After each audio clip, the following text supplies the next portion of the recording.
साथियों, जय भीम, जय भारत, नमो बुद्धाय।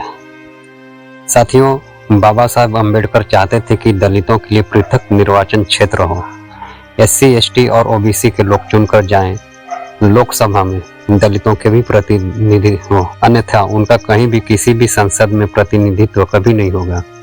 भारत में एक मोची अछूत है, कौन एक मोची को वोट देंगे। बाबा साहब दूरदृष्टा थे, दूरगामी परिणाम को जानते थे। बाबा साहब अम्बेडकर बिल्कुल सही थे। देश की 1/4 लोग अछूत हैं। स्कूलों में जाने के लिए उन्हें अनुमति नहीं है। अन्य छात्र उनके साथ बैठने के लिए तैयार नहीं है। कोई शिक्षक उन्हें सिखाने के लिए तैयार नहीं है।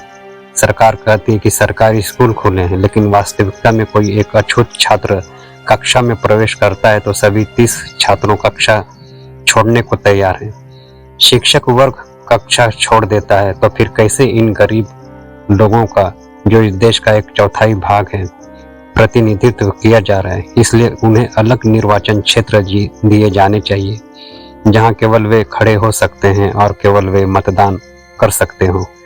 अंबेडकर पूरी तरह से तार्किक और पूरी तरह से मानवतावादी थे, लेकिन गांधी अनशन पर चला गया। उन्होंने कहा कि अंबेडकर हिंदू समाज के भीतर एक प्रभाग बनाने की कोशिश कर रहे हैं। विभाजन 10,000 साल से अस्तित्व में है।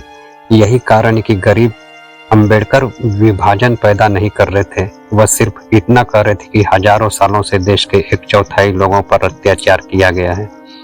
अब कम से कम उन्हें खुद को आगे लाने के लिए एक मौका दें। कम से कम उन्हें विधानसभाओं में, संसद में उनकी समस्याओं को आवाज दें। लेकिन गांधी ने कहा, जब तक मैं जिंदा हूँ मैं इसकी अनुमति नहीं दे सकता। उसने कहा कि वे हिंदू समाज का हिस्सा हैं, इसलिए अछूत एक अलग मतदान प्रणाली की मांग नहीं कर सकते हैं, और गांधी उपवास पर चला गया।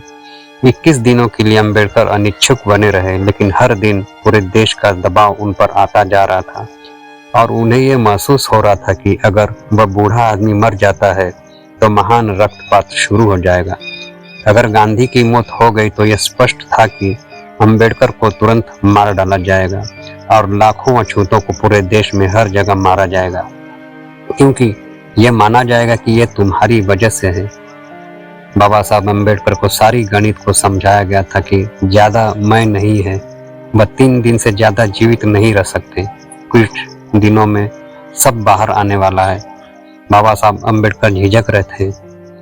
बाबा साहब अम्बेडकर पूरी तरह से सही थे, गांधी पूरी तरह से गलत था। लेकिन क्या करना चाहिए था? क्या उन्हें जोखिम लेना चाहिए था? बाबा साहब अम्बेडकर अपने जीवन के बारे में चिंतित नहीं थे। उन्होंने कहा कि अगर उन्हें मार दिया गया तो कोई बात नहीं, लेकिन वो उन लाखों गरीब लोगों के बारे में चिंतित थे जो ये भी नहीं जानते थे कि आखिर चल क्या रहा है। उनके घरों को जला दिया जाएगा, लेकिन उनकी महिलाओं के साथ बलात्कार किया जाएगा, उनके बच्चों को बेरहमी से काट दिया जाएगा, और वह सब कुछ होगा जो पहले कभी नहीं हुआ था। आखिर उन्होंने गांधी की शर्तों को स्वीकार कर लिया। अपने हाथ में नाश्ता लिए हुए अम्बेडकर गांधी के पास चले गए और उन्होंने कहा कि मैं आपकी शर्तों को स्वीकार करता हूं।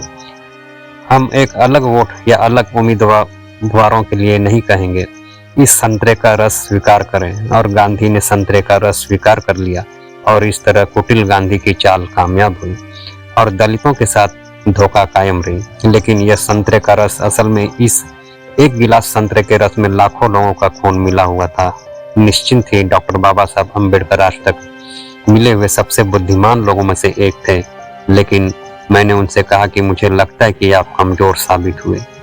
बाबा साहब अम्बेडकर ने कहा कि आप समझ नहीं रहे हैं, मैं सही था और ये बात मैं जानता था, गांधी गलत था, लेकिन उस जिद्दी बूढ़े आदमी के साथ क्या किया जा सकता था?